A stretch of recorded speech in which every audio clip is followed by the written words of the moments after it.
22 तारीख दिन जम्मू काश्मीर पहलगाम ठारे जो 26 जन निरीह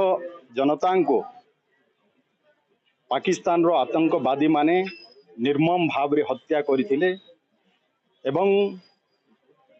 आमर माँ मानकर सिंदूर छड़े नहीं थिले एवं तार प्रतिवाद रे सिंदूर ऑपरेशन माध्यम रे आमर वीर जवान माने से माने पाकिस्तान रो आतंकवादी को मुहतोड़ जवाब दे पाकिस्तानी आतंकवादी आडा को ध्वंस विध्वस्त करिसंते एवं सेतिरे 100 रु ऊर्ध्व पाकिस्तानी आतंकवादी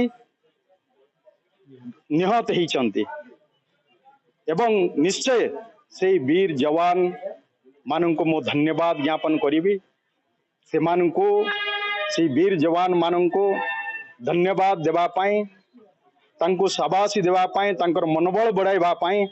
आज उमरकोटवासी उमरकोट ठारे आज तिरंगा यात्रा बा पराक्रम यात्रा माध्यम रे आज विराट रैली तिरंगा यात्रा बाहरी थिला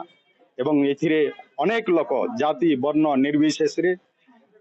कि दलगत निर्विशेष रे समस्ते एक है समस्ते भारतीयता हिसाब रे समस्ते एथिरे योगदान करिसंते एवं भारतीय सैनिक जो पराक्रम जो साहस से ताको सलाम जणाइछंते आज निश्चय ये समस्त को मो तरफ बहुत बहुत धन्यवाद देवी जे जते बेले भी भारत प्रति कौन सी प्रकार एमती विपद हम कि आतंकवादी माने जो माने आक्रमण करिवो तार उचित जवाब भारतीय सैन्य मान देवे भारतवासी देवे।